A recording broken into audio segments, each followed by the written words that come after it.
Ya tinggal dia menyiapkan hatinya demikian. Menyiapkan hatinya demikian. Maka argo pahala itu jalan terus.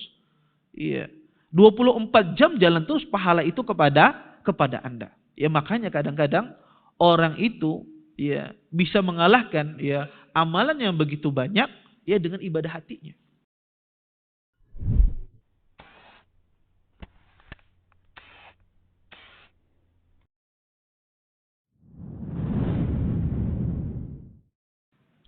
Assalamualaikum warahmatullahi wabarakatuh. Innal hamdalillah nahmaduhu wa nasta'inuhu wa nastaghfiruh wa na'udzu billahi min shururi anfusina wa min sayyiati a'malina. Man yahdihillahu fala mudilla lahu wa man yudlil fala hadiya lahu. Asyhadu an la ilaha illallah wahdahu la syarika lahu wa asyhadu anna Muhammadan abduhu wa rasuluh. Fa inna asdaqal hadits kitabullah wa khairul hadi hadi Muhammadin sallallahu alaihi wasallam wa syarrul umuri muhdatsatuha wa kullu muhdatsatin fid din bid'ah wa kullu bid'atin dhalalah wa kullu dhalalatin fin nar. Amma ba'. Bapak-bapak, ibu-ibu, ikhwan dan akhwat yang senantiasa dimuliakan oleh Allah Subhanahu wa taala. Alhamdulillah, segala puji bagi Allah Subhanahu wa taala dengan limpahan nikmat yang begitu besar, di antaranya nikmat iman, nikmat Islam, nikmat kesehatan, sehingga kita bisa berkumpul di salah satu tempat yang sangat mulia ini. Mudah-mudahan perkumpulan kita ini mendatangkan berkah di sisi Allah Subhanahu wa taala dan kita dapat mengambil manfaat dari apa yang akan disampaikan nantinya. Bapak, Ibu, ikhwan dan akhwat yang dimuliakan oleh Allah Subhanahu wa taala, kita lanjutkan kajian kita tentang syarah usul salasah, ya 3 landasan utama. Pada pertemuan kemarin kita sampai pada pembahasan tentang masalah makna syahadah anna Muhammadar Rasulullah. Sekarang kita masuk pada pembahasan berikutnya. Kata beliau, wa dalilus shalah waz zakah wat tafsir wa tafsirut tauhid qauluhu ta'ala wa ma umiru illa liya'budullaha mukhlishina lahud-din hunafa wa yuqimus salata wa yu'tuz zakah wa dzalika dinul qayyimah. Adapun dalil, kata beliau, tentang salat dan zakat dan penafsiran tauhid, yaitu firman Allah Subhanahu wa taala, tidaklah mereka diperintahkan kecuali hanya beribadah kepada Allah, mukhlishina lahuddin, penuh dengan keikhlasan, hunafa, yang lurus, wa yuqimus shalah wa yu'tuz zakah, mereka mendirikan salat, mengeluarkan zakat, wa dzalika dinul qayyimah, dan itulah agama qayyimah, ya, agama yang lurus. Di sini Syekh rahimahullah taala menyebutkan rukun Islam. Beliau menjelaskan kalimat syahadah, asyhadu an la ilaha illallah wa asyhadu anna Muhammadar Rasulullah. Apa saja maknanya, kemudian konsekuensinya apa saja. Kita jelaskan 2 kalimat ini pada pertemuan sebelumnya. Karena ini adalah bagian dari rukun Islam. Karena Syekh di sini sekarang masih menjelaskan rukun Islam. Karena martabatud din, kata beliau, tingkatan agama, Islam, al-iman dan al-ihsan. Sekarang beliau masih pada penjelasan tentang masalah agama Islam. Dan kita katakan agama Islam dibangun atas 5 rukun atau 5 perkara. Di antaranya kalimat syahadah. Kemudian yang kedua adalah salat, yang ketiga adalah zakat, yang keempat adalah puasa, dan yang kelima adalah haji. Nah, di sini beliau ingin menjelaskan tentang masalah salat. Adapun salat, zakat, dan penafsiran tauhid, yaitu kalimat tauhid asyhadu alla ilaha illallah, itu bisa kita berdalil, kata beliau, dengan firman Allah, wa ma umiru illa liya'budullaha mukhlishina lahuddin. Tidaklah mereka diperintahkan kecuali hanya beribadah kepada Allah dengan penuh keikhlasan.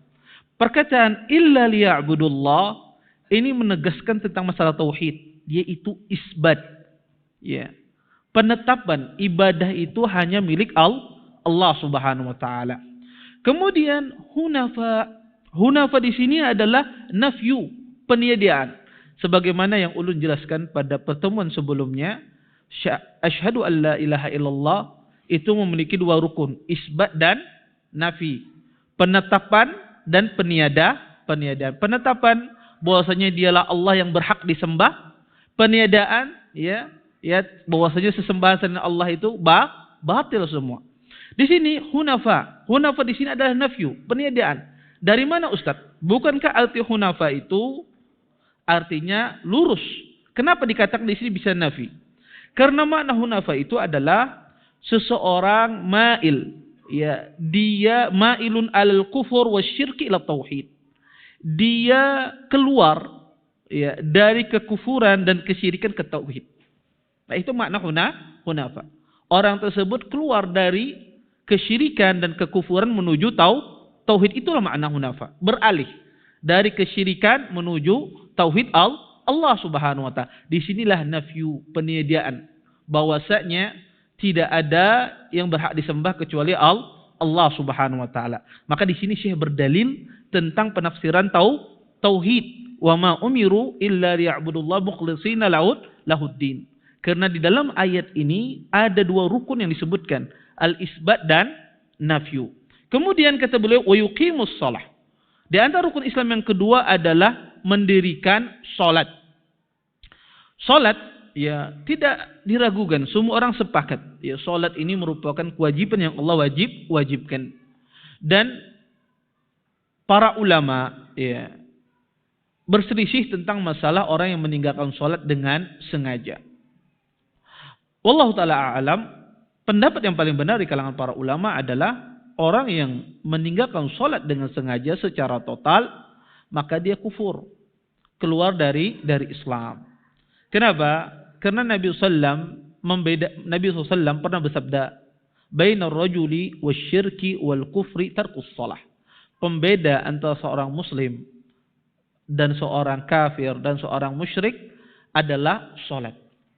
Bahkan dinukil oleh Syakik Ibn Abdullah, seorang tabi'in, beliau menukil ijma'nya para sahabat.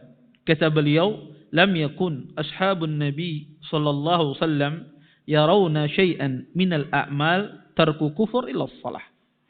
Kata beliau, para sahabat Nabi sallallahu alaihi wasallam tidak melihat sebuah amalan kalau ditinggalkan amalan tersebut kufur, keluar dari Islam kecuali salat. Maka ya salat ini luar biasa, ya, perhatian agama terhadap salat ini. Dan orang yang meninggalkan salat ini ya hukumannya luar biasa tadi. Meninggalkan secara total adalah kufur, keluar dari Islam. Kelaziman itu apa? Banyak sekali kelazimannya. Ya, kelazimannya dia nanti kalau meninggal hartanya tidak menjadi warisan kalau dia seorang muslim. Kalau dia meninggal tidak dikuburkan di penguburan kaum muslimin. Kalau dia masih hidup, kalau dia meninggal secara total, istrinya seorang yang muslimah harus dipisahkan, terus kelazimannya. Maka ini perkara yang sangat bahaya sekali. Ya. Walaupun jumhur ulama melihat bahwasanya orang yang meninggalkan salat secara total tidak keluar dari Islam, tapi berada di sebuah dosa yang sangat-sangat besar. Ya. Maka ya kalau ada di antara saudara kita, keluarga kita, ya ataupun di sana kita yang meninggalkan sholat secara total, dinasihati. Ya karena ini dampaknya luar biasa. Ya bagi keluarganya, ya kalau dia diingatkan tentang masalah ini maka dia akan takut. Ya meninggalkan sholat dengan sengaja. Ya, dan orang zaman sekarang ini banyak menyepelekan, mengentengkan ya dalam masalah sholat. Ya. Makanya kata ahlul ilm, kalau mau melihat orang itu baik atau tidak, dilihat sholatnya. Ya. Kalau dia selalu menjaga sholatnya, memperhatikan sholatnya, tidak ketinggalan, maka itu orang baik. Ya. Maka itu orang baik. Ya. Dia selalu menjaga sholatnya. Dan selalu dia perhatian terhadap sholatnya. Karena Anda lihat kebanyakan orang itu, entah itu rusak akhlaknya, entah itu rusak perilakunya, itu kebanyakan adalah orang yang meninggalkan sholat. Termasuk ikhwan juga. Orang yang sudah mengaji. Anda lihat, dia berubah menjadi futur, tidak semangat menuntut ilmu, atau sebaliknya, jarang ke kajian dan seterusnya. Coba lihat sholatnya. Kadang-kadang permasalahannya di dalam sholat. Dia tidak menjaga sholatnya. Karena sholat itu kunci kebaikan. Orang yang menjaga sholat, ya Allah jadikan dia tambah baik. Mencegah dia daripada perbuatan mungkar. Tetapi orang yang suka menggampangkan sholat, menyepelekan sholat, tidak perhatian terhadap waktu sholatnya, tidak menjaga waktu sholatnya, maka itu merembet kemana-mana. Ya, merembet kemana-mana. Ya, merembet kepada perkara akhlak, merembet kepada perkara segala hal. Ya.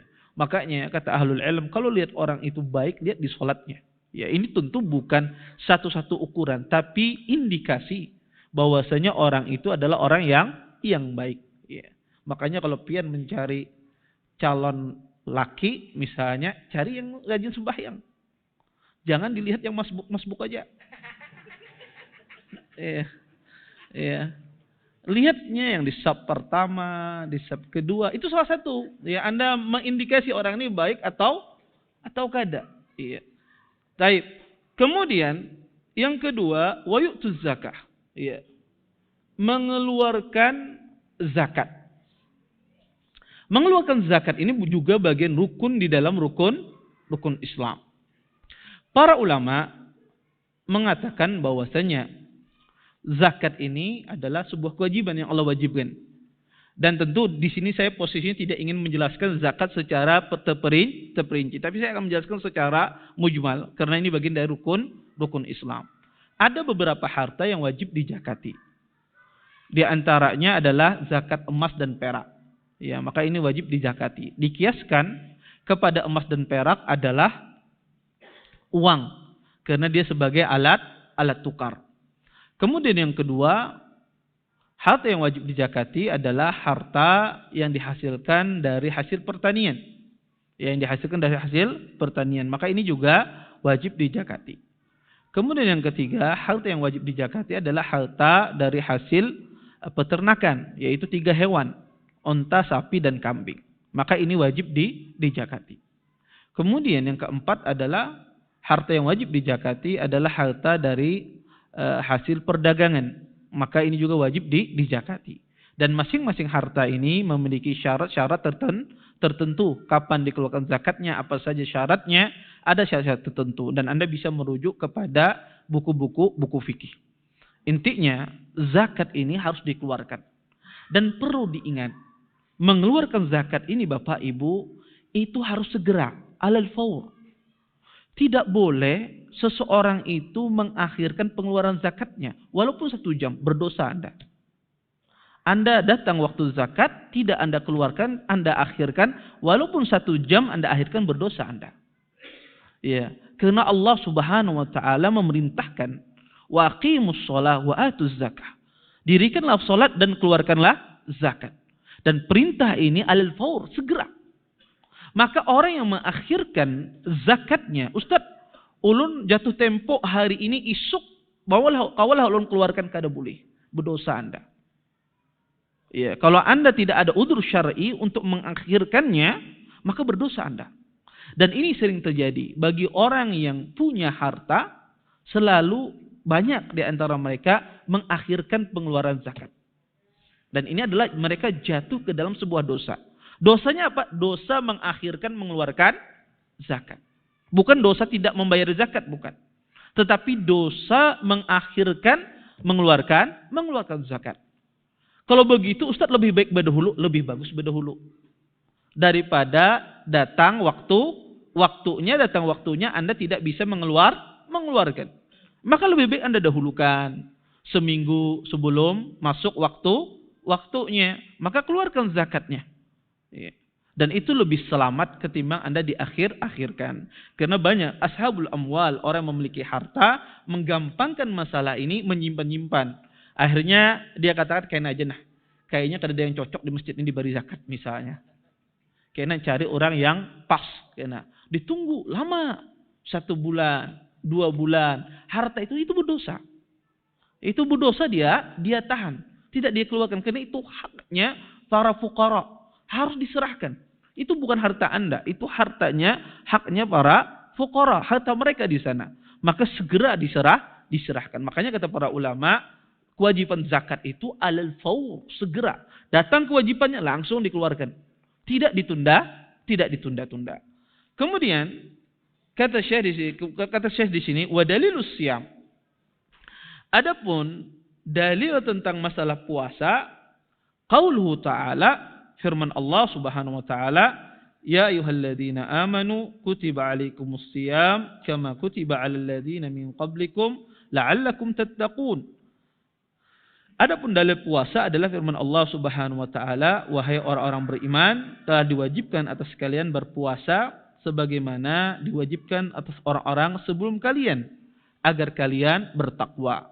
Maka puasa yang dimaksudkan di sini adalah puasa di bulan Ramadan. Walaupun kewajiban puasa itu ada dua di dalam Islam, yaitu puasa nazar dan puasa bulan Ramadan. Sebagian ulama membagi kewajiban puasa itu ada tiga. Ya, puasa bulan Ramadan, puasa nazar, dan puasa qadha. Dia mengqadha puasa wajib. Ya. Maka ya, yang dimaksudkan di dalam ayat ini adalah puasa di bulan Ramadan. Dan ini merupakan ya kewajiban yang Allah wajibkan. Sebagaimana puasa ini telah dilakukan oleh umat-umat terdahulu sebelum umatnya Nabi Muhammad sallallahu alaihi wasallam. Kemudian la'allakum tattaqun. Ya, agar kalian bertakwa. Sebagian ulama mengatakan agar kalian terhindar dari api neraka. Kemudian puasa ini subhanallah di antara hikmah disebutkan oleh para ulama, ya, di antara puasa ini adalah membentengi syahwat manusia. Ya, orang kalau dia punya syahwat tinggi, tidak mampu menikah, salah satu caranya adalah dia berpuasa. Maka berpuasa itu mencegah syahwat orang. Bisa menahan syahwat orang, sama seperti orang yang misalnya dia punya istri, kemudian dia tidak puas terhadap satu istri, menikah lagi kada kawa, takutan disariki istri misalnya. Apa yang harus dia lakukan? Berpuasa. Apa yang harus dilakukan? Berpuasa. Ya, berpuasa itu mencegah dia dari perbuatan ya mungkar. Ya, maka semacam itu. Kalau seorang suami juga, jangan dikira berpuasa ini hanya bujangannya aja. Orang yang belum menikah. Orang yang sudah menikah pun yang syahwatnya tidak terkontrol, ya tidak bisa menundukkan pandangannya, ya istrinya masih belum cukup menundukkan pandangannya dia, maka dia berpuasa. Karena berpuasa ini ya mencegah seseorang dari perbuatan keji, dia mengurungkan hawa nafsunya. Ya. Kemudian wa dalilul hajj.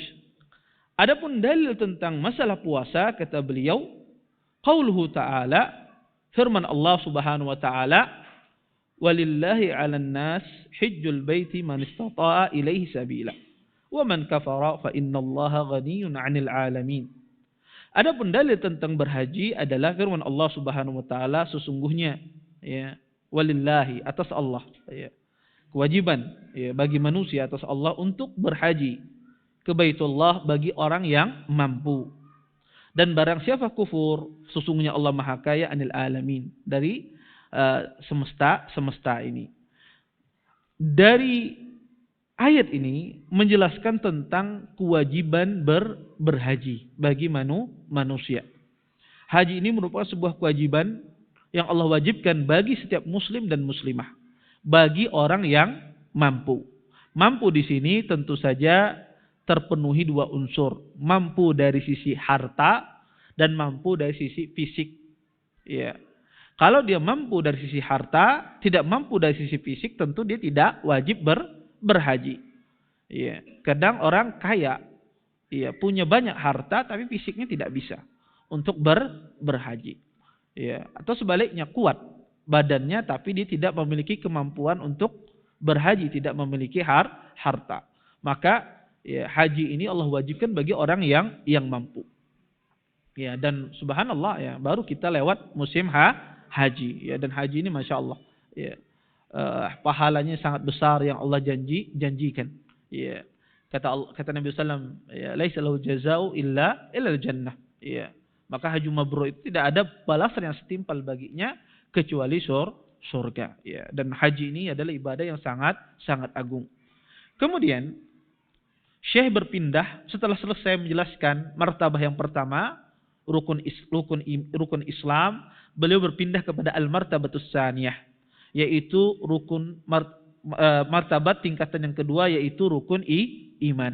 Kata beliau, al-iman wa huwa bid'un wa sab'una syu'bah fa'a'laha qawlu la ilaha illallah wa adnaha imatatul adha 'anit tariq wal haya'u syu'batun minal iman. Kata beliau, tingkatan kedua adalah iman. Iman itu, kata beliau, terdiri dari 70 cabang lebih. Dan yang paling tinggi adalah kalimat la ilaha illallah. Dan yang paling rendah dari cabang iman itu adalah menjauhkan gangguan di jalanan. Dan malu, sifat malu itu bagian cabang dari keimanan. Di sini, Syekh menjelaskan tentang martabah yang kedua, tingkatan yang kedua, yaitu iman. Dan iman ini sudah kita jelaskan di awal-awal pertemuan makna iman. Ya, makna iman. Apa yang kita jelaskan makna iman itu? Ya. Apa? Iya apa? Nah ya, kada lulus berataan. Baik. Kita katakan keyakinan di dalam hati, kemudian diucapkan dengan lisan, kemudian dilakukan anggota atau badan. Oh, betipian tahu aja jaga supan benar yang menjawab tadi. Baik. Maka itu arti iman. Ya, jangan sampai kada tahu Ahlussunnah wal Jamaah tentang masalah iman. Ya, maka ini hal yang mendasar tentang makna iman. Di sini menjelaskan iman, kemudian Anda lihat penafsiran iman itu ada di sini semuanya. Kata Nabi SAW, iman itu adalah terbagi menjadi 70 cabang. Dalam sebagian riwayat disebutkan situna syu'bah, bid'un wa situna syu'bah. 60 cabang lebih. Terjadi khilaf dalam beberapa riwayat. Kata para ulama, apakah Nabi yang menyebutkan 70 cabang ataukah Nabi seperti apa sebetulnya? Sebetulnya khilaf ini kembali kepada rawi yang meriwayatkan. Jadi rawi yang meriwayatkan hadis ini ragu dia. Apakah iman itu 70 cabang lebih disebutkan oleh Nabi ataukah 60 cabang lebih? Keraguan ini bukan dari Nabi Muhammad SAW, tetapi adalah rawi yang meriwayatkan.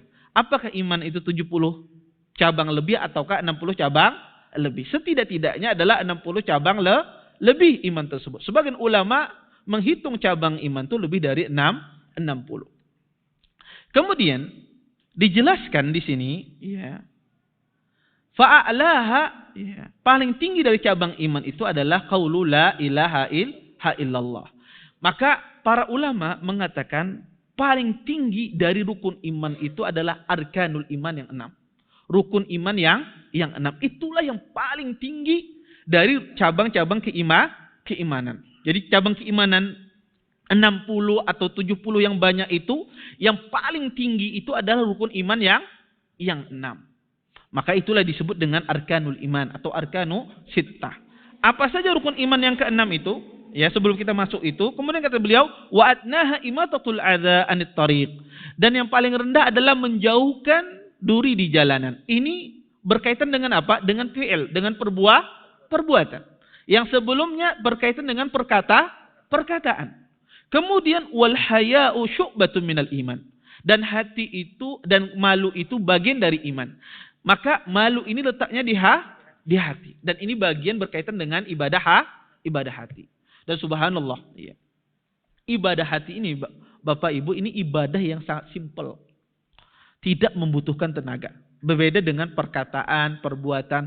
Ibadah hati ini ibadah yang sangat simpel. Maka banyak sekali Allah jadikan ibadah itu yang berkaitan dengan ibadah hati manusia.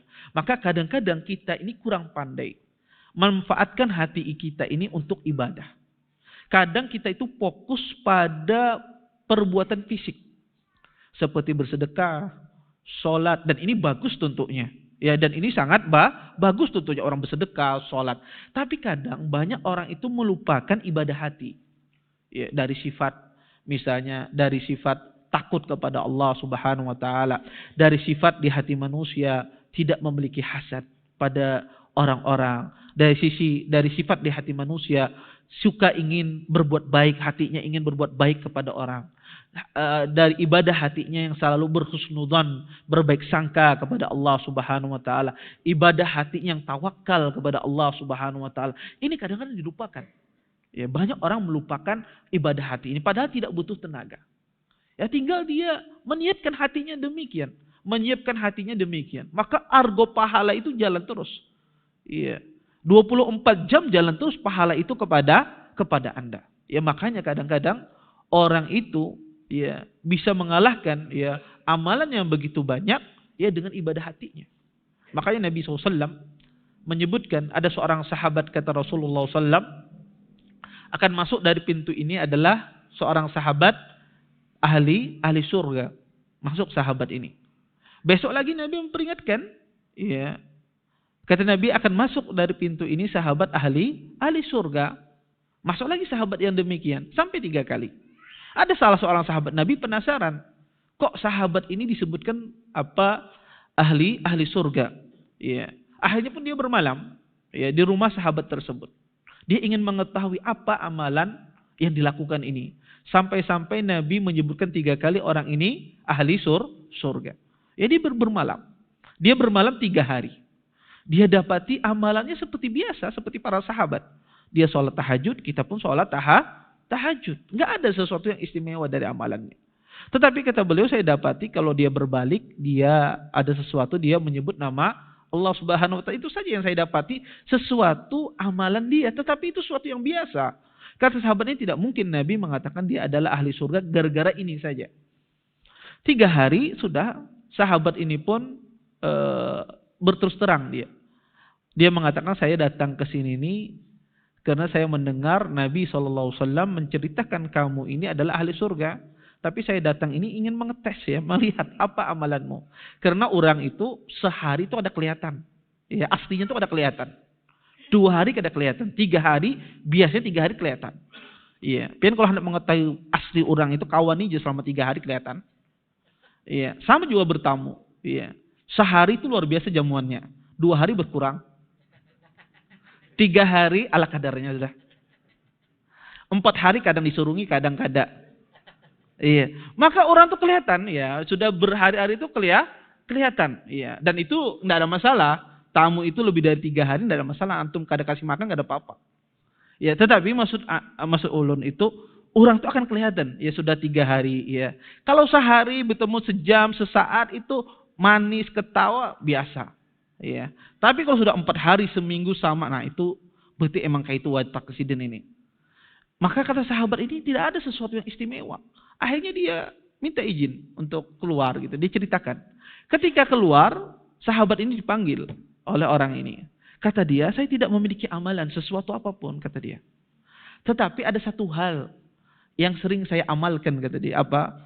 Setiap saya sebelum tidur, saya berdoa kepada Allah Subhanahu wa taala agar tidak dijadikan hati saya ini hasad, dengki, benci sesama kaum muslimin. Kata sahabat, hadza huwa. Inilah yang sebabnya kamu masuk surga. Ya, ini amalan hati. Ya, ini amalan hati yang sangat sederhana. Tetapi kadang-kadang yang sangat sederhana ini ketika kondisi kita tidak bagus, kondisi iman kita tidak bagus, tidak bisa dipraktekkan. Ya, hendak tidak sangit lawan orang, ada masalah, wah, dendam kesumat, ya, dibawa terus, ya. Maka ya ini penting orang memperhatikan juga amalan hatinya. Tidak hanya kita memperhatikan amalan fisik kita. Kemudian kata Syekh di sini, wa arkanu sittah. Rukun iman itu intinya, cabang iman itu yang paling inti itu adalah rukun iman yang 6. Rukun iman yang 6 itu apa saja? Di sini beliau jelaskan, antu'mina billahi wa malaikatihi wa kutubihi wa rusulihi wal yaumil akhir. Wa tu'mina bil qadar khairihi wa syarrih. Rukun iman yang 6 itu adalah engkau beriman kepada Allah, kepada malaikatnya, kepada kitab-kitabnya, kepada rasulnya, pada hari akhir, beriman kepada takdir baik dan buruk. Adapun ya dalil dari rukun iman yang 6 ini, kata beliau, wad dalil ala hadhil arkanu sittah qauluhu ta'ala, yaitu firman Allah Subhanahu wa taala, laisal birra an tuwallu wujuhakum qibala al-masyriq wal maghrib walakinnal birra man amana billahi wal yawmil akhir wal malaikati wal kitabi wan nabiyyin. Kata beliau, bukanlah kebaikan itu engkau menghadapkan wajahmu ke arah masyrik dan barat. Tetapi kebaikan itu adalah engkau beriman kepada Allah, hari akhir, beriman kepada malaikat, kitab-kitab, dan para nabi-nabi. Wa dalilul qadar, adapun dalil tentang masa beriman kepada takdir, qauluhu ta'ala, firman Allah subhanahu wa ta'ala, inna kulla syai'in khalaqnahu biqadar. Segala sesuatu itu, kata Allah, ya, kami ciptakan biqadar, dengan ketakdir, dengan ketentuan Allah subhanahu wa ta'ala. Di sini Syekh menjelaskan arkanul iman yang 6. Rukun iman yang 6 ini Bapak Ibu wajib kita ketahui. Apa? Ada batasan yang setiap orang muslim itu tidak boleh tidak tahu. Kalau dia tidak tahu batasan ini, dia tidak dikatakan seorang yang muslim. Tidak dikatakan dia tidak beriman kepada Allah. Dan ini yang paling penting ketika Anda belajar dari rukun iman yang 6. Batasan wajib yang harus diketahui oleh setiap muslim. Tentu kalau Anda belajar beriman kepada Allah, Anda pelajari semuanya tentu membutuhkan waktu yang begitu banyak. Ya. Tetapi setidak-tidaknya orang-orang yang awam, orang-orang yang tidak tafarruq dalam menuntut ilmu, ya, maka setidak-tidaknya masyarakat awam itu dia minimalnya dia tahu batasan yang wajib dia harus ketahui dari rukun iman. Maka ini yang paling terpenting ketika kita belajar rukun iman. Saya akan menyebutkan batasan wajib yang harus kita ketahui, baru nanti setelah itu saya akan merinci pembahasan rukun iman ini. Pertama, saya akan sebutkan secara umum dulu batasan yang wajib diketahui dalam setiap rukun ini, sehingga ya Anda mengerti saya sudah paham apa belum. Ya. Yang pertama, iman kepada Allah. Seorang itu dikatakan betul imannya kepada Allah subhanahu wa ta'ala sampai dia meyakini, mengetahui bahwasanya beriman tentang bahwa adanya Allah, ya, beriman tentang adanya Allah dan Allah ini satu-satu yang berhak diibadahi. Ya. Dia beriman tentang adanya Allah, meyakini adanya Allah, dan dia meyakini Allah ini satu-satunya berhak diibadahi. Dan Allah memiliki nama dan sifat-sifat yang indah. Ya, memiliki nama yang indah dan sifat-sifat yang tinggi. Ini keimanan yang harus dia wajib yakini. Kalau Anda tanya, ada seorang muslim, Ikam tahulah Allah itu memiliki nama-nama yang indah. Kada tahu ulun, Allah memiliki nama-nama yang indah. Orang ini tidak beriman kepada Allah. Kenapa? Karena dia jahil bahwasanya Allah tidak memiliki nama-nama indah. Kalau Anda katakan kepada orang ini, antum tahulah Allah itu memiliki sifat-sifat. Kada tahu ulun. Iya, kalau Allah itu bisa sifat. Berarti orang ini tidak beriman kepada rukun iman kepada Allah. Kenapa? Karena batasan wajibnya dia tidak paham.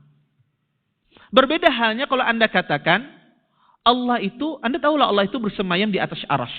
Saya tidak tahu. Mungkin Allah ada di mana-mana. Itu kebanyakan orang menjawab biasanya.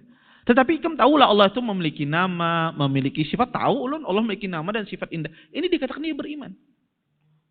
Ini beriman tetapi dia salah dalam beberapa sifat atau jahil di dalam beberapa sifat. Ini tidak ada masalah orang ini. Tinggal diajar. Yang bermasalah apa? Orang yang mengatakan, anak kada tahu Allah itu memiliki nama, kada tahu anak Allah itu memiliki sifat. Ini bermasalah terhadap imannya kepada Allah. Kenapa? Karena batasan wajib dia tidak tahu. Ya, ini penting sekali. Ya, makanya kalau Anda punya anak, ajari hal ini. Ya, batasan wajib semacam ini. Kemudian yang kedua, iman kepada para malaikat. Iman kepada para malaikat, ya, itu batasan wajib yang harus diketahui oleh setiap muslim. Mereka mengimani bahwasanya malaikat ini makhluk dari makhluk Allah. Dan di antara malaikat itu ada yang Allah tugasi untuk menyampaikan wahyu kepada para nabi-nabi. Ini batasan yang wajib. Kalau ada orang muslim berkeyakinan sudah meyakini Allah itu malaikat itu adalah makhluk dari makhluk Allah, dan di antara mereka itu ada yang menyampaikan wahyu kepada para nabi-nabi berdasarkan perintah Allah, maka ini sudah cukup dia beriman kepada para malaikat. Ini batasan wajib. Misalnya, Anda tanya, Ikam tahulah malaikat itu ada yang menyampaikan wahyu. Atau di antara tugas malaikat itu ada yang menyampaikan wahyu. Wah, kada tahu. Ini tidak dikatakan dia beriman kepada malaikat. Tetapi kalau Anda tanya, Anda tahulah Jibril itu menyampaikan wahyu. Atau tahulah Anda malaikat yang menyampaikan wahyu, siapa namanya, kada tahu. Tapi ulun tahu ada malaikat yang menyampaikan wahyu. Ini dikatakan dia beriman kepada malaikat. Ya, walaupun dia tidak tahu siapa yang menyampaikan wahyu, tapi dia tahu bahwasanya ada malaikat yang menyampaikan wahyu. Dan dia meyakini malaikat itu makhluk dari makhluk Allah. Ini batasan wajib. Enggak boleh tidak tahu orang muslim semacam ini. Ya, enggak boleh orang muslim jahil tentang hal ini.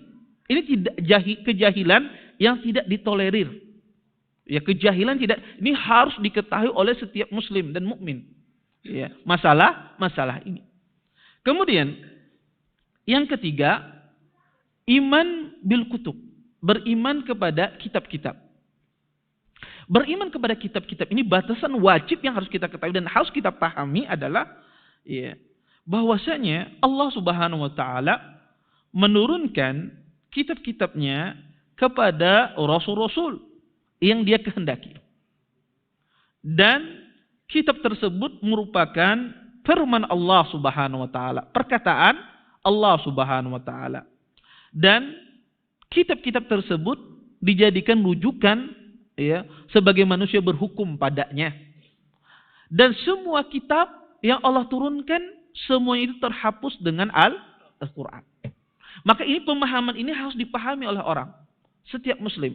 Dia meyakini ketika dia beriman kepada kitab itu ada kitab-kitab yang Allah turunkan kepada para rasul. Walaupun dia tidak tahu nama-nama kitab yang diturunkan kepada Rasul. Dia tidak tahu ada nama Taurat, ada nama Injil, ada nama Zabur, ada namanya Suhuf. Dia tidak tahu. Tapi dia yakin ada kitab-kitab yang Allah turunkan kepada para Rasul. Rasul tahu dia ada kitab-kitab yang Allah turunkan. Dan dia meyakini bahwasanya kitab tersebut merupakan kalamullah, perkataan Allah Subhanahu wa taala. Dan dia meyakini kitab tersebut sebagai rujukan dia dalam berhukum. Ya, tidak menjadikan yang lain kecuali kitab Allah sebagai rujukan dia dalam berhukum. Dan dia meyakini semua kitab terdahulu itu terhapus dengan apa? Al-Qur'an. Maka ini ada beberapa unsur yang harus dipahami ketika beriman kepada al-kutub. Ini batasan yang wajib. Kalau ada orang ya mengatakan, anak kada tahu apakah Allah itu menurunkan kitab-kitab, ini kada beriman dengan kitab. Atau dia mengatakan, anak kada tahu Quran itu menghapus ya kitab-kitab terdahulu, ini dikatakan orang ini masih belum beriman kepada kitab. Kalau dia tidak tahu bahwasanya Al-Quran itu menghapus kitab-kitab terdahulu. Ini harus keyakinan yang diyakini oleh setiap muslim. Baik, Bapak Ibu, kita lanjutkan sedikit ya, biar nggak terputus nanti. Yang keempat itu beriman kepada para rasul. Batasan wajib Bapak Ibu yang harus kita ketahui ketika kita beriman kepada para rasul ini adalah kita meyakini bahwasanya Allah Subhanahu wa taala mengutus rasul-rasul kepada manusia untuk menyuruh mereka agar beribadah kepada Allah Subhanahu wa taala. Dan rasul ya yang paling terakhir adalah Nabi Muhammad sallallahu alaihi wasallam. Maka orang itu harus meyakini ketika dia beriman kepada rasul, dia meyakini Allah itu mengutus rasul-rasul menyuruh manusia agar beribadah kepada Allah Subhanahu wa taala. Kemudian dia meyakini bahwasanya rasul yang terakhir adalah Nabi Muhammad. Taib. Ustaz, ulun ini kada apa yang pengen sebutkan tapi ulun paham aja. Yang penting pian paham. Di sini bukan diminta pian hafal tapi pian mengerti. Ya bahwasanya ini ada rasul yang Allah utus ya, diutus kepada manusia. Diutus kepada manusia untuk menyuruh beribadah kepada Allah. Dan yang terakhir adalah Nabi Muhammad. Ustaz, kalau ada orang yakin bahwasanya ada nabi terakhir tapi kada tahu namanya. Kalau ditakuni, ikan percayalah nabi ini sudah kada ada lagi, sudah tertutup. Allah sudah mengutus nabi terakhir. Tahulah Anda namanya.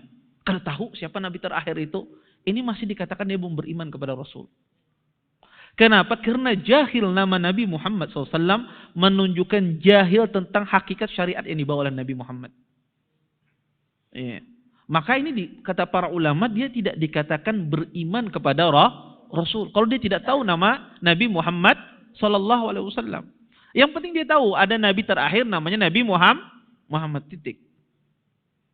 Kemudian yang kelima, ya, beriman kepada hari akhir. Beriman kepada hari akhir itu, kita beriman di hari akhir itu ada hari kebangkitan. Ya. Ya. Dan pada hari akhir tersebut ada hari kiamat untuk ya dibalas ya perbuatan manusia. Yang berbuat baik maka balasannya surga, dan yang berbuat jelek, berbuat dosa maka balasannya neraka. Dia harus yakin itu. Ya, iman bil yaumil akhir, nanti ada hari kebangkitan, hari kiamat, mana pada hari tersebut dibalasi amalan orang. Yang berbuat baik dibalas surga, yang berbuat jelek, berbuat dosa dibalasnya neraka. Dia harus yakin itu. Dia harus paham itu. Jangan sampai dia tidak tahu ada surga dan neraka di hari kiamat kelak. Jangan sampai dia tidak tahu bahwasanya dia akan dibalas, amalan baik itu akan dibalas surga. Dan amalan jelek itu akan dibalas neraka. Jangan sampai tidak tahu. Harus tahu orang muslim. Iya. Kalau dia tidak tahu, adakah nanti hari kiamat? Dia tahu loh. Adakah? Ini tidak dikatakan dia beriman kepada hari akhir. Dan yang terakhir, batasan beriman kepada takdir. Ya. Ini batasan wajib. Ya. Batasan beriman kepada takdir adalah seseorang itu beriman bahwasanya Allah Subhanahu wa taala telah menakdirkan segala sesuatu, baik yang baik ataupun buruk, dari sejak dahulu. Dan sesuatu itu tidak mungkin terjadi kecuali dengan kehendak Allah. Ya. Dan Allah lah yang menciptakan sesuatu tersebut.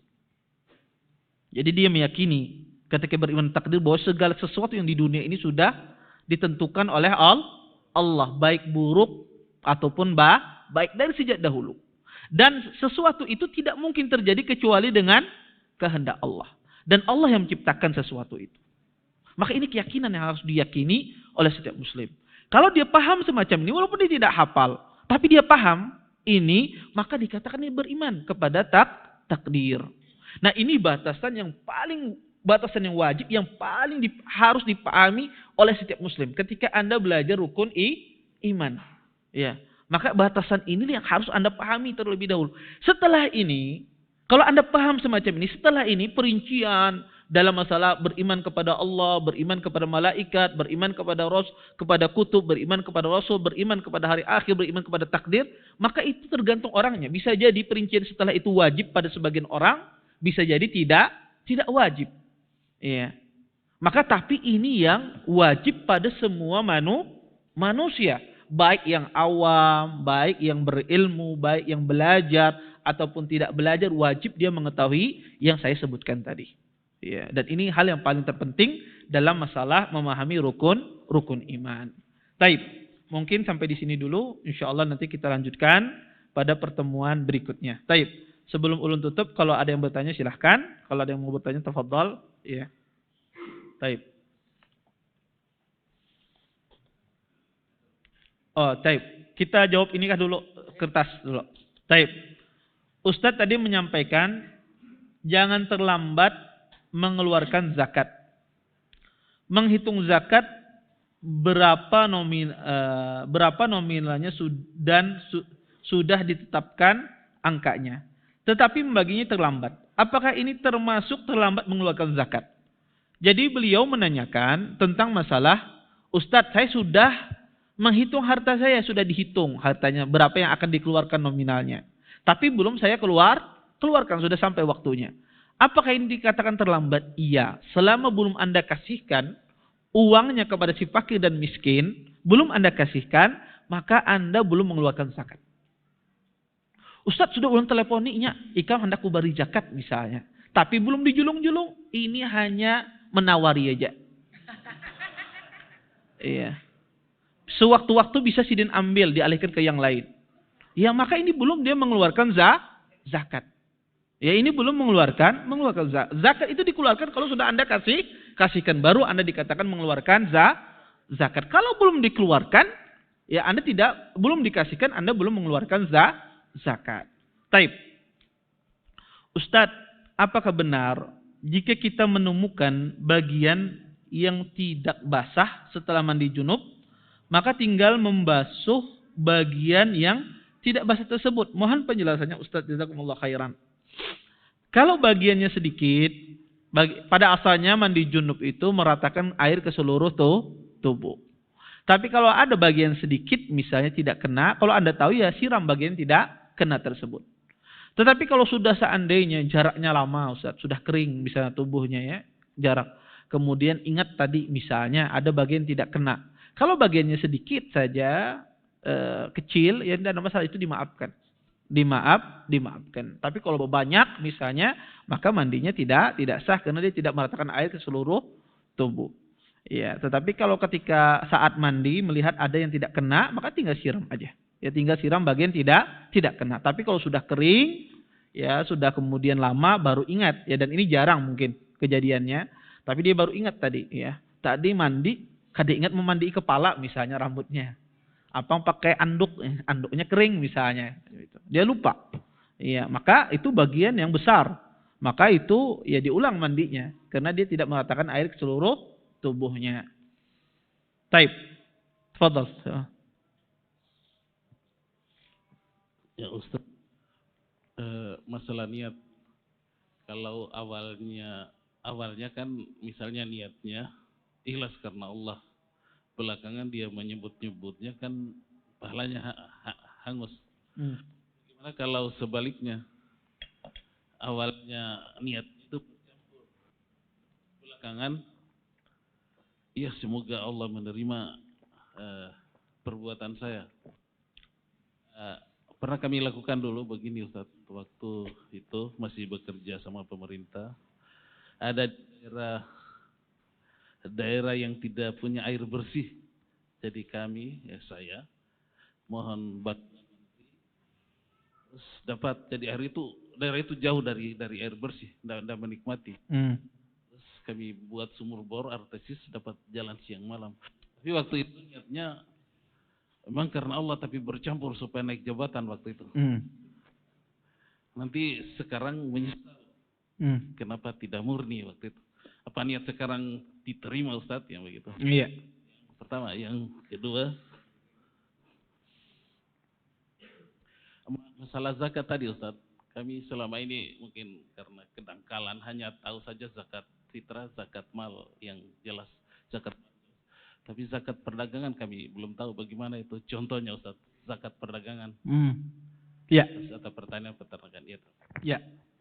Pertama, apa hukumnya orang pertama kali itu dia bercampur niatnya antara ikhlas karena Allah, antara naik jabatan misalnya, atau antara ingin dipuji oleh manusia, ini hero, ya, pahlawan ini ya di kampung misalnya, bercampur antara niatnya semacam itu. Bolehkah Ustaz setelah itu ulun jadikan ikhlas niatnya? Ya, setelah itu sudah 10 tahun ulun berubah niatnya ikhlas saja yang bahari itu.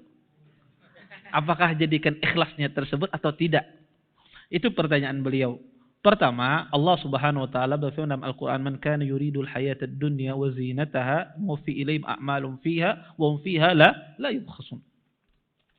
Kata Allah Subhanahu wa taala, barang siapa yang menginginkan kehidupan dunia, maka akan kami penuhi, ya, apa yang dia inginkan, dan sama sekali tidak dikurangi dari amalannya tersebut. Ini menunjukkan bahwasanya orang tersebut tidak mendapatkan sama sekali bagian di akhirat. Ya, di dunia dia mendapatkan di dunia, tapi di akhir dia tidak dapatkan. Maka hal ini disebutkan oleh para ulama masalah tasyriku fin niyah. Di dalam niat itu bercampur pada niat lain, entah itu niat dunia ataukah niat yang lain. Ini bagaimana hukumnya? Maka kalau seandainya niat dunia itu sebagai penyerta, bukan tujuan. Niat dunia itu sebagai penyerta, bukan tujuan. Dia tujuannya adalah niat karena Allah, tetapi dunia itu sebagai penyerta saja, maka ini nggak ada masalah. Contoh, Anda berpuasa. Anda tujuan puasa ini untuk beribadah kepada Allah. Niat untuk beribadah kepada Allah. Tetapi dari sisi lain ada penyertanya agar Anda juga biar lebih sehat. Ya, biar lebih sehat. karena gula naik misalnya, berpuasa turun darahnya, kadar gula darahnya, akhirnya dia berpuasa. Dia niatnya karena Allah, tapi dari sisi lain ada penyertanya, yaitu agar apa? Tambah sehat. Tapi tujuan asalnya karena Allah, ini tidak ada masalah. Niat semacam ini tidak ada masalah. Ya, karena tujuan asalnya adalah beribadah kepada Allah. Maka kalau tujuan asalnya tadi adalah ingin karena Allah membantu orang, ya, maka ini tidak ada masalah. Walaupun ada penyertanya, mudah-mudahan juga naik jabatan misalnya. Tetapi asalnya dia ingin betul-betul karena Allah. Walaupun kan dinaikkan jabatan, tetap dia bantu orang ini. Ya, maka ini tidak ada masalah. Tetapi kalau kebalikannya, yang niat dunianya lebih dominan, sedangkan karena Allahnya penyertanya aja, ya, ini kebalikannya. Artinya yang penting naik jabatan. Kalau dapat pahala Allah, alhamdulillah, nggak ada apa-apa, misalnya semacam itu di dalam hatinya, maka ini dia tidak dikatakan beramal karena Allah, tidak dikasih pahala. Maka dilihat apakah itu penyerta ataukah tidak. Kalau sekedar penyerta, niat itu, bagaimana? Ulun tahu ini penyerta atau kada? Penggerak Anda melakukan ibadah itu apa? Kalau seandainya yang menggerak melakukan Anda ibadah itu karena Allah, maka itulah yang asal. Tapi kalau seandainya penggerak melakukan Anda ibadah itu karena lantaran dunia, maka itulah yang asal. Yang bisa menghukum ini Anda sendiri. Ya, Anda sendiri, Anda bisa menghukumi diri Anda. Saya ini memberi orang ini karena Allah, apa karena ingin dipuji? Anda sendiri, karena nggak tahu kita hati Anda. Oh, ulun penggeraknya ini memberi orang teteh. Tapi kalau dipuji orang, himung juga ulun, nggak ada masalah ini. Iya. Tapi karena Allah memberi, ya nggak ada masalah. Dia dapat pujian setelah itu diberi orang, nggak ada masalah. Ya. Kemudian yang kedua, masalah zakat perdagangan. Zakat perdagangan ini itu dikeluarkan. Ya, dikeluarkan kalau sudah sampai nisabnya. Nisabnya adalah seperti nisab emas dan perak. Ya, nisab emas itu 85 gram, nisab perak adalah 595 gram. Maka itulah dikeluarkan. Kalau Anda punya harta perdagangan, jumlah barang dagangan Anda senominal itu, maka dikeluarkan zakatnya. Sekarang berbeda hitungan emas dan perak. Kalau emas sekarang 1 gram mungkin 1 juta misalnya. Maka kalau 85 gram 85 juta. Sedangkan perak murah sekali sekarang. Kadang-kadang 10.000, kadang 15.000, kadang 20.000. Tapi jarang lebih dari 30.000. Kalau 10.000 diambil, maka 6 juta orang wajib zakat. Mana yang diambil patokan hitungan ini? Terjadi khilaf di kalangan para ulama. Kebanyakan ahlul ilm mengambil hitungan itu hitungan perak. Kenapa? Karena mereka melihat zakat itu maslahat terbesarnya bukan pemilik harta, tetapi kepada yang menerima zakat, yaitu si fakir. Maka barang siapa melihat ilahnya ini, mereka akan mengambil hitungan perak. Sebagian ulama tidak. Kata mereka hitungan yang dipakai adalah hitungan emas. Kalau berbeda emas dan perak. Kenapa? Karena zakat itu berkaitan dengan pemilik harta. Maka maslahat pemilik harta didahulukan di sini. Kenapa? Mana yang lebih maslahat bagi pemilik harta, hitungan emas atau hitungan perak? Tentu hitungan emas, ya, lebih maslahat bagi pemilik harta. Karena orang yang punya harta 70 juta misalnya tidak wajib zakat kalau hitungan emas, tapi kalau hitungan perak jelas dia wajib zakat. Ya, maka sebagian ulama melihat patokannya adalah patokan emas karena meninjau dari sisi orang yang mengeluarkan zakat. Tapi mana yang paling kuat, Ustadz? Pendapat yang paling berhati-hati adalah pendapat yang mengatakan mengambil hitungan dari perak. Masa Ustadz 6 juta itu wajib zakat? Iya. Iya. Karena 6 juta orang memiliki kelebihan duit 6 juta melebihi kebutuhan pokoknya, kebutuhan primernya dalam setahun, berarti itu orang berkecukupan. Itu berarti orang berkecukupan. Iya. Nah, itu hitungan dalam masalah hitungan zakat perdagangan. Dihitung tuh modalnya. Berapa dia nukar, kemudian dijumlahkan dengan uang didapatkan dari hasil penjualan yang tersimpan tidak habis terpakai. Setahun, ya, selama satu tahun. Taib. Ustadz, bagaimana tata cara sholat seorang ibu mempunyai anak yang sangat sulit ditinggalkan untuk melaksanakan sholat? Walaupun anak tersebut sedang tidur, pasti akan bangun apabila ditinggalkan. Kalau sidin kada bisi yang lain, ya, misalnya kalau ada laki sidin titip kan dulu laki tunggu, ya, disuruh mengimpus tumat. Kalau seandainya ada laki sidin. Kalau seandainya sidin kada bisi laki, kada bisi apa, serongonan di rumah, bagaimana caranya? Ya enggak apa-apa, Anda gendong anak Anda sholat. Ya, Anda gendong anak Anda sholat. Tapi ulun rasa pasti ada aja anak ini guringnya, kada mungkin ada guring. Iya, ini luar biasa kelanakannya, Nek. Emang ada kelanakan itu ibunya sedikit kedada aja langsung berefek dia bangun. Ada emang. Iya.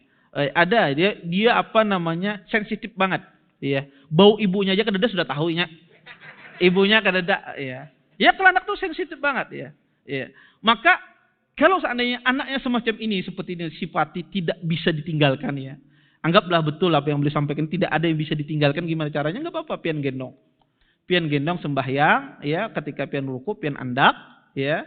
Iktidal ya, pian ambil lagi, tidak ada masalah. Sujud pian andak lagi, tidak ada masalah. Ya, kalau dalam kondisi demikian, dan ini diperbolehkan. Ya. Taib. Kalau abahnya ada, suruh abahnya menghimpuk. Taib. Apakah dagu wanita termasuk aurat yang tidak boleh terlihat saat sholat? Dagu itu ada yang bagian dari aurat, ada yang bagian tidak. Dagu yang kelihatan wajah kita ini, kelihatan ketika menghadap, itu adalah ya bagian dari wajah. Ya. Adapun yang tidak kelihatan, dagu agak ke belakang nggak kelihatan, itu bukan bagian dari wajah. Ya. Kalau dia bagian dari wajah, Anda menganggap wajah ini tidak aurat, maka tidak mengapa Anda buka dagu bagian depan yang kelihatan dari wajah. Tapi dagu yang masuk ke belakang, ya ini bagian dari aurat. Ya. Maka dagu bagian depan kalau kita melihat, ya kelihatan bagian depan kita ya, ada bagian dagu itu yang sedikit masuk dalam apa namanya aurat, ada yang tidak masuk dari aurat. Ya. Maka yang ditutup adalah yang tidak ditutup ada yang bukan bagian dari wajah. Bagian wajah tidak ditutup. Yang bukan bagian dari wajah ialah yang ditutup. Baik. Bagaimana seorang ikhwan yang suka memfollow akhwat, mungkin karena melihat foto atau langsung setelah ketahuan istrinya, alasannya karena dia seorang laki-laki, itu hal yang biasa saja.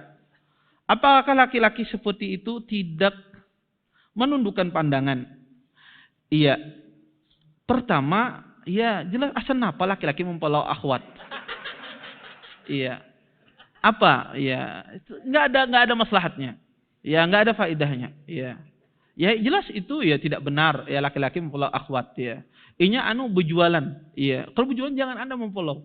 Bisa istri Anda, bisa anak Anda yang perempuan, ya. Maka tentulah ini indikasi. Kalau laki-laki suka memfollow akhwat dan seterusnya, maka indikasi bahwasanya laki-laki tersebut ada sesuatu, ada bermasalah. Ya. Bisa jadi dia tidak menundukkan pandangan. Ya, maka tidak baik ya laki-laki memfollow akhwat dan semisalnya. Dan juga tidak baik akhwat menerima ya. Bisa ditolak kan, orang memfollow itu bisa ditolak ya. Maka ditolak ya kalau itu laki-laki ya, kalau itu laki-laki. Kalau bisa kada bermedsosan kada usah bermedsos. Kalau misalnya kada manfaatnya bagi kita yang signifikan. Ya jelas ada manfaatnya pasti medsos, tapi lihat manfaatnya besar apa tidak. Kalau manfaatnya kada besar, kada usah bermedsosan. Tapi kalau seandainya besar silahkan ya, tidak ada masalah ya. Coba pian hidup sehari lah, kada pakai HP, pian matikan HP, nyaman pian hidup. Waktunya banyak, kau membaca Quran, ya kau berzikir. Coba antum pian sekali-kali, ya kalau pian hendak uji coba HP-nya dipecahkan sekali-kali sehari. Pian nyaman hidup tuh, banyak ibadah yang pian lakukan. Ya ibadah yang pian lakukan itu banyak. Ya sehari 2 hari itu banyak ibadah yang pian lakukan ketika ada HP. Tapi bayangkan ketika ada HP itu ibadah pian berkurang. Ya. Coba pian waktu pian kalau bisi pernah HP rusak, pian taruh di counter sehari 2 hari, pian lihat ibadah pian tuh meningkat. Ya kenapa? Karena banyak kegiatan yang pian karena sebetulnya kita ini waktu ibadah kita tuh banyak terbuang tuh karena HP. Ya karena HP, karena medsos dan seterusnya. Apalagi medsos banyak benar ya. Apalagi yang ikhwah yang abu medsos ya. Semuanya ada. TikTok, Facebook, Instagram, Telegram, WhatsApp, apa keseberatan ada. Yang kada di Indonesia ada bisi berataan. Iya, semuanya ada. Ini waktunya habis, kededa apa? Hilang begitu saja, sayang. Ya, yang seharusnya dia ngaji, ibadah, ya, hilang dengan melihat hal-hal yang tidak baik. Maka intinya medsos itu adalah pisau bermata dua. Kalau Anda gunakan kebaikan besar maka luar biasa. Ya, tetapi kalau Anda tidak bisa menggunakannya, itu bisa menikam Anda. Maka yang paling tahu keadaan itu Anda sendiri yang menghukumi diri Anda. Ya, kalau Anda lihat itu maslahatnya banyak, silakan, itu bagus berarti Anda bermedsos. Manfaatnya banyak, Anda dapat ilmu, dapat ini, berarti Anda benar menggunakan medsosnya. Tapi kalau seandainya malah yang Anda dapatkan itu adalah keburukan, tidak bisa menundukkan pandangan, malah kadang-kadang membuka medsos, langsung dicari akhwat dan seterusnya, berarti Anda tidak benar menggunakan medsosnya, berarti itu ada sesuatu yang salah di sana. Ya, berarti itu menimbulkan mudarat, tidak menimbulkan manfaat. Ya, maka orang muslim kalau dia tahu itu menimbulkan mudarat, putus sarana yang menimbulkan mudarat tersebut. Wallahu taala alam. Baik.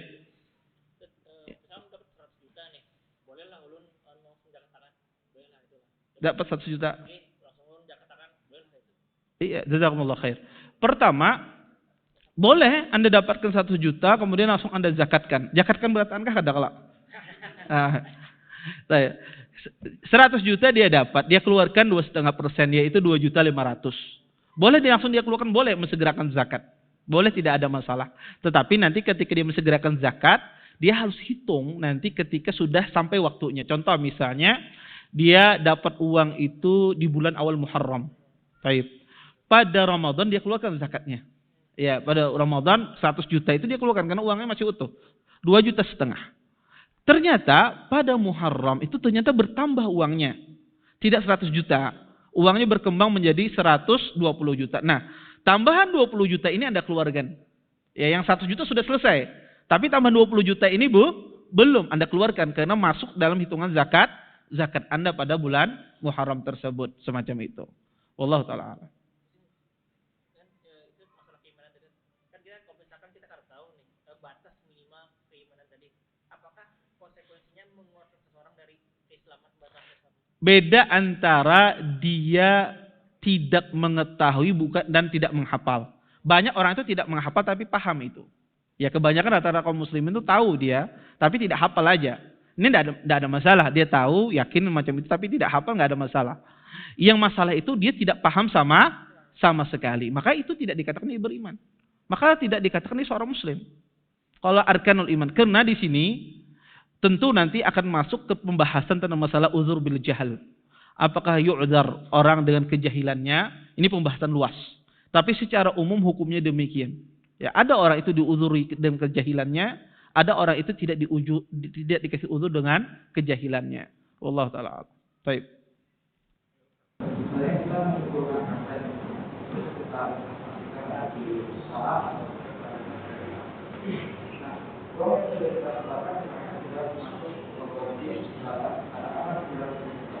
Tapi kalau waktunya berkurang,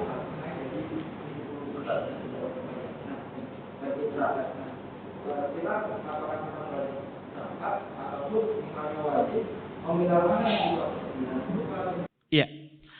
Beliau menanyakan tentang masalah orang investasi, misalnya bermodal 100 juta. Ternyata perjalanan selama setahun itu malah dia tidak mendapatkan untung, malah rugi. Ya, ruginya 50 juta misal separuhnya. Taib, apakah orang semacam ini wajib zakat ataukah tidak? Kalau wajib zakat, yang mana diambil, yang 50 apa yang 100? Itu ya, semacam itu pertanyaannya. Maka pertama, selama itu masih masuk dalam nisab, maka wajib zakat walaupun hartanya berkurang. Wajib dia zakat. Nisab yang mana diambil? Nisab pada saat harta dikeluarkan, waktu dikeluarkan, yaitu 50 juta itu. Itulah yang diambil. Jadi dikeluarkan dari 50 juta 2,5%. Ya, itulah yang dikeluarkan. Maka ketika datang waktu zakat, berapa dapat uang di waktu zakat tersebut, nilai uang kita, itulah yang dikeluarkan. Ya. Wallahu ta'ala a'lam. Baik. Ini ada pertanyaan, Ustadz, bagaimana cara yang benar dalam merapatkan shaf saat sholat berjamaah? Cara merapatkan shaf itu ada 2 cara. Pertama, merapatkan bahu dengan bahu. Yang kedua, merapatkan ujung mata kaki dengan ujung mata kaki. Ya, mata kaki kita dengan mata kaki orang. Itu biasanya mata kaki dengan mata kaki itu lebih akurat. Kenapa? Ya, karena mata kaki itu sama. Kalau mau meratakan dengan ujung jari, ini biasanya kada sama. Kalau kakinya halus, yang panjang ngalih. Ya pasti kada rata. Ya, kasihan yang halus bermaju-maju. Ya, maka kalau mata kaki semuanya sama. Ya, mata kaki semuanya sama. Sebab itu pula bahu itu kalau standar tinggi orang juga bisa diratakan dengan bahu. Tapi kalau orangnya endek, ya, yang satu gana kada kawa dia meratakan dengan bahu. Tapi maksud dengan mankib bin mankib itu orang yang sejajar, maka dia bisa meratakan dengan bahu. Tetapi yang paling bisa semua orang adalah dengan mata kaki. Jadi meratakan itu bisa dengan mata kaki, bisa dengan bahu. Kalau bahu nggak bisa berarti dengan mata kaki. Ya, semacam itu. Baik. Apa hukumnya menginjak kaki orang? Karena tidak mau merapatkan kaki di dalam sholat berjamaah. Iya, emang. Iya, emang ada sebagian orang itu kadang-kadang itu disebut dengan tazahum. Ya, disebut oleh para ulama bukan tarassudus shaf, tapi tazahum. Tazahum itu apa? Sudah di atas kaki orang. Iya. Yang ditutupi kakinya ini pasti kepanasan apa macam. Ya maka ini tidak boleh, ini iza yang menyakiti orang. Ini berdosa, tidak boleh. Ada sebagian orang itu hobinya apa? Suka mengejar kaki orang. Jadi sholat, lihat dikejar kakinya. Orangnya menggeser dikejar lagi apa macam. Nah, ini keliru sebetulnya. Kenapa? Karena Anda disibukkan mengejar kaki orang aja. Tidak disibukkan dengan sholat. Bukan itu tujuan sholat, itu bukan itu. Anda sholat itu khusyuk. Maka Anda rapatkanlah shaf di awal sholat. Ketika setelah itu Anda fokus beribadah kepada Allah. Ya. Maka ada orang di samping ini berkehiga, misalnya apa macam. Sudah jangan Anda urusi. Fokus Anda ibadah kepada Allah. Yang penting shaf Anda benar. Ya. Ada sebagian ikhwah kadang-kadang, ya sering saya juga dulu kayak gitu. Mengejar kaki orang ini kenapa dikejar mulang. Bareng kayak gitu. Ya. Karena tidak paham. Karena lagi semangatnya. Ya kayak gitu. Ya kenapa? Karena kita gemes kadang-kadang. Ini kenapa? Ini renggang mana? Ya. Akhirnya pun dikejar. Ya, tapi itu keliru. Ya, itu keliru. Kenapa? Akhirnya kita fokus pada kaki orang, nggak fokus lagi sama Allah. Ya, tetapi sholat itu diminta adalah khusyuan beribadah kepada Allah Subhanahu Wa Taala. Sehingga ketika Anda sudah merapatkan shaf, orang ini tidak mau, sudah bukan urusan Anda. Yang penting Anda rapat shaf Anda benar. Iya. Maka Anda fokus saja beribadah kepada Allah Subhanahu Wa Taala. Adapun kita menginjak kaki orang yang tidak boleh. Rapatkan. Tapi tidak menempel atau tidak menumpangi, ya. Tidak menumpangi, ya. Bahkan ada ikhwan kadang-kadang tuh mengeluh ya. Saya tidak mau sholat di samping ikhwan itu. Kenapa? Karena kalau sampai sini diinjak terus kaki ulun. Ya. Kadang-kadang takutan sebagian orang sholat di sampingnya. Dan ini pernah ada ikhwan mengadu kepada anak macam itu. Ya ini tidak benar ya, sampai menyebabkan orang kadang-kadang nggak mau berdiri di sampingnya. Karena ini iza, menyakiti orang lain, dan ini tidak boleh. Wallahu taala alam. Baik. Saya kira cukup ya untuk pertemuan kali hari ini. Kita tutup dan doa kafatul majelis. Subhanakallahumma bihamdika asyhadu an la ilaha illa anta astaghfiruka wa atubu ilaik. Assalamualaikum warahmatullahi wabarakatuh. Terima kasih. Jazakumullahu khairan wa barakallahu fikum. Video ini dibuat atas partisipasi dari donasi Anda. Semoga menjadi amal jariah bagi Anda semuanya.